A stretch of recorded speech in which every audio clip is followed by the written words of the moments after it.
Here we are discussing constitutional development that starts from Regulating Act of 1773 up to Government of India Act 1935.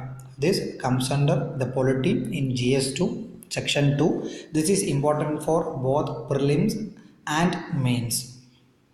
Regulating Act of 1773. 5 points. Under Regulating Act of 1773, Governor of Bengal became Governor General of Bengal. For assisting him, a 4-member executive council was formed, and the Bombay and Madras provinces made subordinate to Governor General of Bengal. East India Company employees are barred from any private trade other than East India Company trade activities, and also they are barred from accepting any bribe or gift from the natives. Mainly, 3 reports had to be submitted by the Court of Directors, that is MCR, military, civil and revenue reports separately to the British governments. And a provision was there for establishing Supreme Court with the Chief Justice and 3 other judges. These 3 reports submitted by Court of Directors. Now, the functions of the East India Company separated into political and commercial. Under political, these 3 subjects, that is military, civil and revenue brought, and a new body formed, that is Board of Control, for handling these political or administrative activities. And the commercial function of East India Company continues to be held under Court of Directors. So, like that, a double government. So, Pitt India Act 1784 constituted a double government by establishing 2 authorities, one for political, one for commercial. Another important points of Pitt India Act 1784.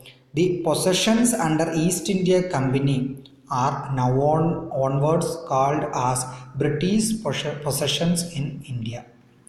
Charter Act 1833. Here, Governor General of Bengal name changed into Governor General of India. The Governor General of India having power of civil, military and legislative for throughout the country. Since legislative power brought under Governor General of India, now onwards Bombay and Madras provinces are deprived of their legislative power also. East India Company as a commercial body stopped functioning here. Now onwards, they are trustee of majesty for handling British possessions in India. And Charter Act of 1833 attempted to make the civil service open for all, but Court of Directors objected that, so this provision not realized. But in Charter Act of 1853, the government succeeded in bringing open civil services, and a commission formed, Macaulay Commission 1854, for studying into this. And the legislative function of Governor General of India separated, and a new council formed, that is Central Legislative Council or Indian Legislative Council. It was a 6-member council. Out of that, 4 were locals and they were nominated by Madras, Bombay, Bengal and Agra provinces. East India Company functions continued without specifying a particular date.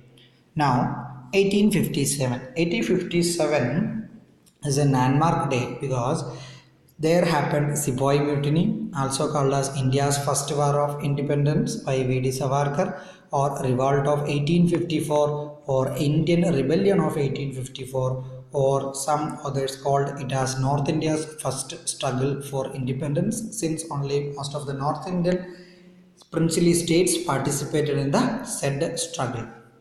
So after 1857, government's nature or the legislation constitution development changed extensively. Let's see, Government of India Act 1858. Under Government of India Act 1858, Governor General of India post abolished and a new post came Viceroy, or we can say Governor General of India now onwards called as Viceroy. Viceroy will work under British crown, not under East India Company. So Lord Canning became the first Viceroy of India. And a Secretary of State body formed in London with 14 members for advising the Secretary of States. The charge of Secretary of States for India and Secretary of States was a member of British cabinet and was responsible ultimately to the British Parliament, and the post Board of Control abolished. Now comes Indian Council Act 1861. Here we could see Legislative Council and Executive Council, or the Legislative Council related and Executive Council related separate provisions were given under Indian Council Act 1861. Here the Central Legislative Council, we have seen earlier in Charter Act of 1853, a new Legislative Council, Central Legislative Council formed. That was a 6-member council. Now the membership expanded, but even though the membership expanded, non-official members